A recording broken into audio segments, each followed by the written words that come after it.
Hi students. ஏ லெவலுக்காக நிறைய பேர் wait பண்ணி கொண்டிருப்பீங்க. நிறைய பேர் ஏ லெவல் செய்யலாமா அப்படின்னு யோசிச்சு கொண்டிருப்பீங்க. நிறைய பேர் ஏ லெவல் செய்ய தேவையில்ல, வேறு என்னமாச்சு பண்ணலாம் அப்படின்னு பிளான் போட்டு கொண்டு கூட இருப்பீங்க. எல்லாருக்குமான பொதுவான வீடியோ தான் இது. ஸோ முழுமையாக கேளுங்க.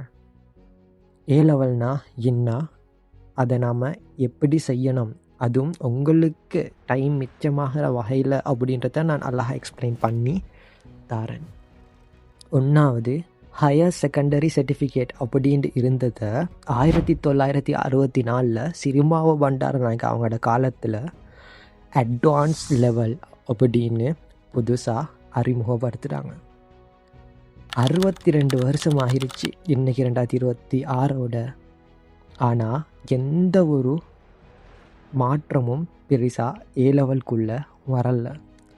அதனால தான் நாங்கள் புதிய ஒரு மாற்றத்தை கொண்டு வந்துகிறது. ஒரு வருஷத்தில் ஏ லெவல் செய்ய இயலும், அதுவும் ஆன்லைன்லையே செய்ய இயலும்ன்றது. இப்போ எல்லாருக்குமே கேள்வி கொண்டு வரும், ஒரு வருஷத்தில் செய்ய இயலுமா? எப்படி ஒரு வருஷத்தில் செய்வீங்க? 2 வருஷம் பாடம், அதுவும் ஆன்லைனில் எப்படி கம்ப்ளீட் பண்ணிடும்? எல்லா பாடத்தையுமே ஒரு வருஷத்தில் எப்படி கம்ப்ளீட் பண்ணுறேன்? அதுவும் இவ்வளோ பாடங்கள் இருக்குது, ஜென்ரல் இங்கிலீஷ் இருக்குது, இப்படி எப்படின்னு நிறைய கேள்விகள் உங்களுக்கு வரலாம், உங்களோட பெற்றோர்களுக்கு வரலாம், உங்களோட உறவினர்களுக்கு வரலாம், உங்களோட நண்பர்களுக்கும் வரலாம். ஸோ அவங்களுக்கு நான் ஒரு சின்ன உதாரணம் ஒன்று சொல்கிறேன், எக்ஸாம்பிள் ஒன்று.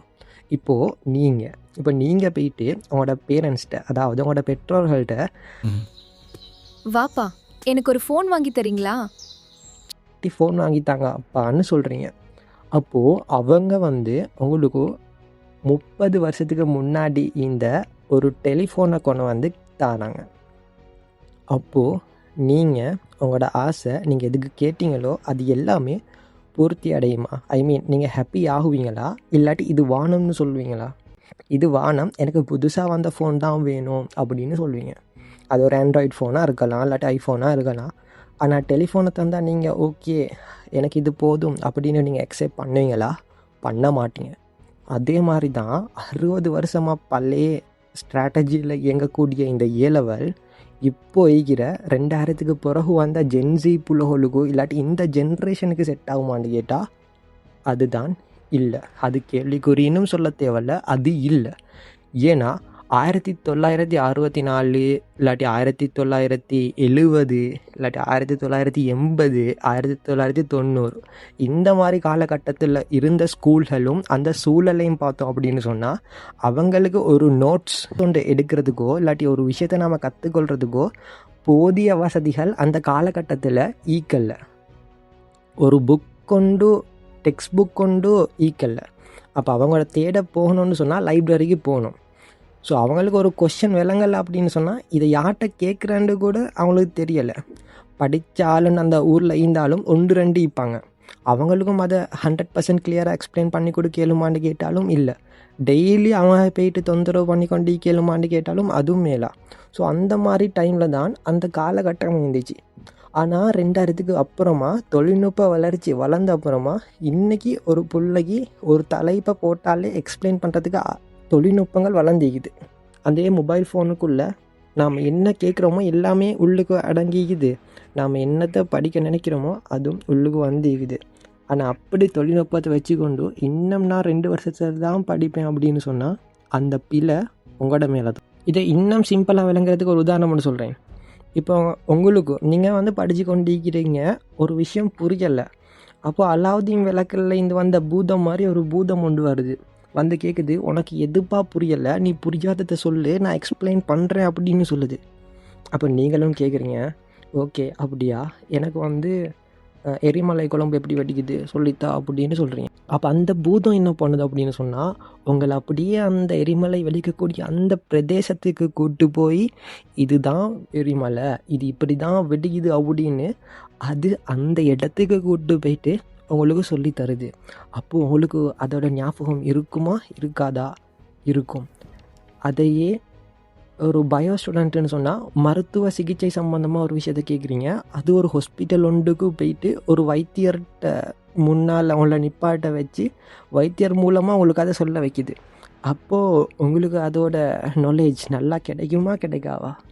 இதை மாதிரி ஒரு வரலாறு ஸ்டூடெண்ட் எடுப்போம் எக்ஸாம்பிளுக்கு, அவனுக்கு அந்த வரலாறு பாடம் புரியவே இல்லைன்னு அவன் சொல்லக்கொள்ள அந்த காலகட்டத்துக்கே கூட்டு போய் அந்த வரலாற்று சம்பவத்தை அது காட்டுது. கண்ணால் அந்த பையன் பார்க்குறான், அவனால் அந்த வரலாற்று சம்பவத்தை எழுத முடியாவா எக்ஸாமில்? இது எல்லாம் பண்ண முடியும். இதே பூதம் உங்கள் எல்லா வீட்டிலையும் இருந்தால் நீங்கள் பாஸ் ஆகுவீங்களா? இல்லையா? நிச்சயமாக பாஸ் ஆவீங்க. அதுதான் இன்றைக்கி மொபைல் ஃபோன். அதுகிட்ட நம்ம தவறான விஷயத்தை கேட்டால் தவறானதை தான் காட்டும். இதையே நீங்கள் சரியான படிக்கக்கூடிய அந்த பாடத்திட தலைப்பை மட்டும் டைப் பண்ணாலே ஆயிரக்கணக்கான வீடியோஸ் அது சம்பந்தமாக வரும். ஆனால் நல்ல விஷயம் மீக்குது, படிக்கக்கூடிய விஷயம் மீக்குது, மொபைல் ஃபோனில் எல்லாமே இருக்குன்றப்போ இப்போ நீங்கள் பார்க்குற இந்த வீடியோவே நீங்கள் மொபைல் ஃபோனில் பார்க்குறீங்க, உங்களுக்கு புரியுதுன்றப்போ லெவல் மட்டும் எப்படி புரியாமல் போகும்? கொஞ்சம் அண்டர்ஸ்டாண்ட் பண்ணி பாருங்கள். இல்லை நான் ஃபிசிக்கல் ஸ்கூலுக்கு போனால் தான் எனக்கு புரியும்னா அது தப்பு. நாம் படிக்கிற விஷயம் மாற போகிறது இல்லை. நாம் ஃபோனில் படித்தாலும் சரி, அங்கே போய் படித்தாலும் சரி, ஒரு ஒயிட் போர்ட்லேயோ ஒரு பிளாக் போர்ட்லேயோ எழுதி காட்டுறது தான் புரியும். எங்கிட்ட நாங்கள் மொபைல் ஃபோனில் வந்து ஒரு படம் மூலமாகவோ அனிமேஷன் மூலமாகவோ பார்த்தா நமக்கு புரியாது, அது விளங்காதுன்னா தப்பு உங்களோட மேலே தான். உங்களோட உம்மோட காலகட்டத்தை யோசித்து பாருங்கள். அந்த ஸ்கூல் எப்படி இருந்திக்கும்னு, அவங்களுக்கு என்னெல்லாம் ரிசோர்ஸஸ் கிடச்சிக்கும்னு, அவங்களோட ஸ்கூல் எப்படி இருந்திக்குன்னு கொஞ்சம் யோசிச்சு பாருங்கள். அவங்க படிக்கிற காலம் எப்படி இருந்திக்குன்னு யோசிச்சு பாருங்கள். உங்களோட பேரண்ட்ஸ், உங்களோட உமா அப்பா படிக்கல எப்படி இருக்குன்னு நீங்கள் யோசிச்சு பாருங்கள். அந்த காலத்தில் எனக்கு மொபைல் ஃபோன்ஸ் இருந்துச்சா? அந்த காலத்தில் ஒரு ஃபோன் ஒண்டிக்கும்ப்பா, இல்லாட்டி ஒரு ஒரு ஒரு கருவி ஒண்டிக்கும். அதில் நீ என்ன கேட்டாலும் உனக்கு பதில் சொல்லித்தரும். அப்படி இப்படின்னு சொல்லியிருந்தா அவங்க ஆச்சரியமாக பார்த்திப்பாங்க. அதே கருவி இன்றைக்கு அவங்களோட கையில் இருக்குது. வருங்காலத்தோட பெரும் செல்வம் அவங்களோட கையில் இருக்குது. அதை வச்சு கொண்டு இன்னும் எனக்கு படிக்கலை, நான் ஸ்கூல் போய்ட்டு தான் படிப்பேன்னா அது உங்களோட முட்டாள்தனம். நான் வருங்காலத்தை கொஞ்சம் காட்டுறேன் பாருங்கள். டாக்டராக ஆசைப்படுறீங்களா? பயோ படித்தா போதும்னு நினைக்கிறீங்களா? அப்போ இதை பாருங்கள். Robotics is bringing the latest inventions in surgery to our patients. என்ன நடக்குது? ஒரு இயந்திர கருவிகள், அதாவது செயற்கை நுண்ணறிவுகள் என்ன செய்து ஆப்ரேஷன் பண்ணுது. துல்லியமாக செய்யக்கூடிய ஒரு ஆப்ரேஷன் ஒரு ரோபோ பண்ணக்கொள்ள வைத்தியர்களோட வேலைகள் அதிகமாகுமா குறையுமா? Decision is yours. இது இன்றைக்கி நடைமுறை வாழ்க்கையில் பல நாடுகள் செயல்படுத்தி கொண்டு வராங்க. ஒரு டாக்டர் ஒருத்தரை போட்டோம் அப்படின்னு சொன்னால் 2 லட்சம் 3 லட்சம் 4 லட்சம் சேலரி கொடுக்கணும். அவர் லீவ் எடுப்பார், அவருக்கு ஜுரம் வரும், டைமுக்கு வரமாட்டார், அவருக்கு ஒரு நாளைக்கு குறிப்பிட்ட நபர்களை தான் அட்டென்ட் பண்ணுவார். ஆனால் ஒரு ரோபோ 24 மணித்தியாலமும் செயல்படும். ஒரு ஹாஸ்பிட்டலுக்கு எது ப்ராஃபிட்? யோசிங்க. அப்போது டாக்டருக்கு மட்டுமா? அப்போது இன்ஜினியரிங், இது ஆட்டோமொபைல் இன்ஜினியரிங் கூட இன்றைக்கி ஃபுல்லாக ஆட்டோமேட்டட் தான்.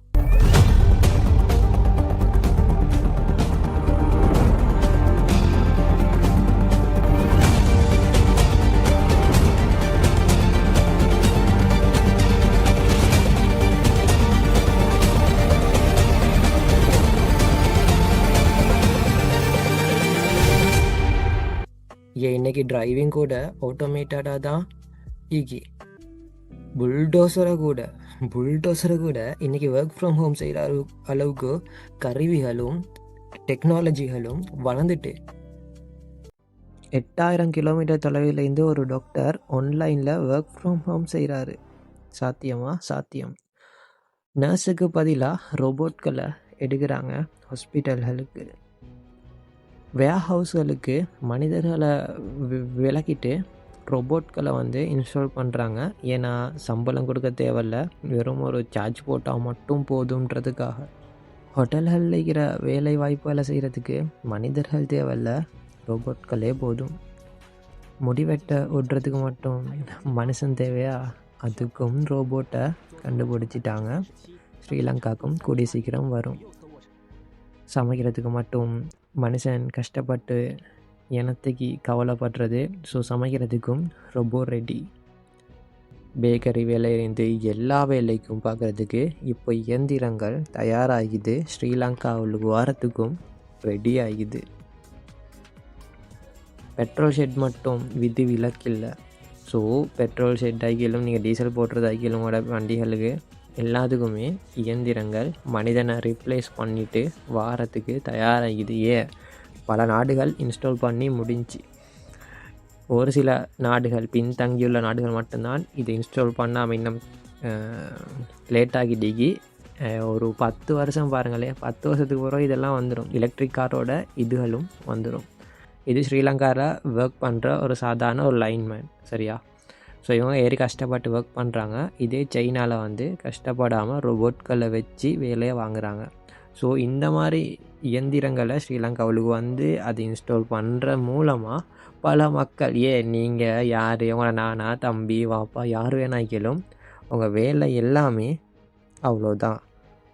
இதுக்கெல்லாம் மெஷின் வருமா அப்படின்னு, இருக்கா அப்படின்னு சிந்திக்க வைக்கிற அளவுக்கு அதுக்கெல்லாம் மெஷினை உருவாக்கி வச்சு கொண்டு தான் வைக்கிறாங்க. நீங்கள் பொடும் போக்காயிருந்தீங்க, நம்மட வேலையெல்லாம் பொறி போகாது, நாம் நல்லா வாழலாம், அது வெளிநாட்டில் தானே, உள்நாட்டில் இல்லை, அப்படி இப்படின்னு கணக்கே இல்லாமல் இருந்தீங்க அப்படின்னு சொன்னால் இப்படி ரிப்ளேஸ் பண்ணிட்டு போயிட்டே இருக்கும் இல்லைங்கண்ணா. ஸோ இது ஒரு சாதாரண ஒரு பைக் வாங்குகிற வேலைக்கு இந்த மாதிரி ரோபோட்களை வாங்கிடும். ஸோ டொனால்ட் ட்ரம்ப்பை தெரியுமாய்க்கும், அவங்களோட ஒய்ஃப் தான் இவங்க வெள்ளை மாளிகைக்கு ஒரு ரோபோட்டோட நடந்து வராங்க.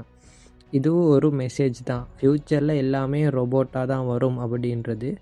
ஸோ உங்களுக்கு இதிலே பார்க்கலும் வெள்ளை மாளிகை வரைக்கும் ரோபோட்களோட ஆதிக்கம் வளர்ந்திக்குது. ஸோ கூகுளில் அடித்து பார்த்தாலும் உங்களுக்கு இது உண்மையாக போயாண்டு விளங்கும். அதே மாதிரி சவுதி கவர்மெண்ட் என்ன பண்ணிக்கிண்டா, சோஃபியான்ற ரோபோட்டுக்கு கொடியேறமே வழங்கி, இதெல்லாம் ஸ்டார்டிங்கில் வந்த நியூஸ் ஒண்டிது, குடியுரிமே வழங்கிக்குது. அப்போ யோசிச்சு பாருங்கள், ஒப்டிமஸ்ன்ற ஒரு ரோபோட்டை ஃபுல்லாகவே ட்ரெயின் பண்ணி கொண்டிருக்கிறாங்க வீட்டு வேலைகளை செய்கிறதுக்கு, கச்சிதமாக செய்கிறதுக்கு. அப்போ வீட்டு வேலை கூட ரொம்ப ஈஸியாகிடும். வீட்டு வேலைக்கு வெளிநாட்டுக்கு போகிறவங்க இவங்க எல்லாருக்குமே வேலை இல்லாமல் போகும். ஸோ வருங்காலத்தை பயந்துக்கோங்க, இதை மாதிரி தொழில்நுட்பங்கள் வந்து கொண்டே இருக்குது. கடைசியில் கூட்ட பெருக்கிற வேலை கூட உங்களுக்கு இல்லாமல் போய்த்திரும். பெரும் நிறுவனத்தில், இது 2025 சார்ட், பெரும் நிறுவனத்தில் இருக்கிறவங்களோட வேலை வாய்ப்பு எல்லாம் பறி பெய்த்து கொண்டிக்குது. அப்படி இருக்கக்குள்ள நீங்கள் இல்லை நான் இன்னும் இந்த புக்கில் எழுதி கொண்டு தான் படிப்பேன், நான் ஸ்கூல் போய்ட்டு தான் படிப்பேன்னா யோசிச்சு பாருங்கள். இவ்வளோ தான் செல்லுது. ஒவ்வொரு நாடும் ஸ்ரீலங்காவை விட சின்ன சைஸ் இஸ்ரேல், அது இப்போ எங்கே வளர்ந்திக்கின்னு பாருங்கள். ஸ்ரீலங்காடே சைஸ் தான் இன்றைக்கி சவுத் கொரியா, அது எங்கே வளர்ந்திக்கின்னு பாருங்கள். சிங்கப்பூரோட சைஸை பாருங்கள், ஜஃப்னாட அளவுக்கு கூட இல்லை, அது எவ்வளோ வளர்ந்திக்கின்னு பாருங்கள். நம்மளை விட சின்ன நாடுகள், நம்மளை விட பின்தங்கி இந்த நாடுகள் எல்லாமே முன்னுக்கு போகல, நாங்கள் மட்டும் இன்னும் அதே நிலைமையில் இருக்கிறோன்றது கல்வியில் மாற்றம் அமையாதது மட்டும்தான். ஒரு 10-12 வயசு புள்ள இயந்திரத்தை எப்படி இயக்கணும் அப்படின்ட்டு கற்றுக்கொள்ளக்கொள்ள, செயற்கை நுண்ணறிவை பற்றி ஐடியாவை எடுத்துக்கொள்ளக்கொள்ள, எங்களோட புள்ளகோல் அதே வயசு எங்களோட புள்ளகோல் பருப்பொட்டி கொண்டும் பஞ்சொட்டி கொண்டும் நீங்கி இன்னும் பட்டர்ஃப்ளைன்னு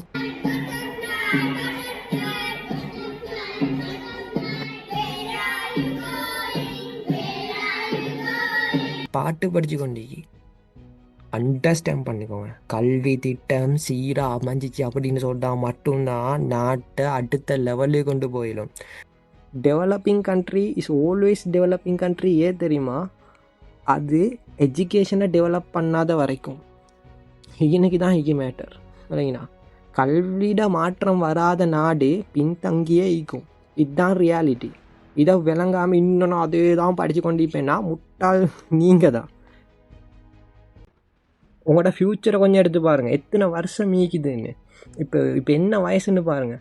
இதே ஒரு ஒன்லைனில் ஒருத்தன் ஒர்க்கு போயிட்டு கொண்டு நைட்டுக்கு வந்து படித்து 3A எடுத்து எத்தனையோ மாணவர்கள் அடிக்கிறாங்க. அவங்களுக்கு ஏழுன்றது உங்களுக்கு ஏழாமல் வீட்டுக்குள்ளே இருந்து கொண்டு எங்கேயுமே கிளாஸ் போகாமல் சுயமாக படித்து எக்ஸாம் எழுதினா எத்தனையோ மாணவர்கள் இருக்கிறாங்க. அவங்களுக்கு ஏழுன்னா அதே ஒரு வருஷத்தில் ஏன் உங்களுக்கு செய்ய இயலாத?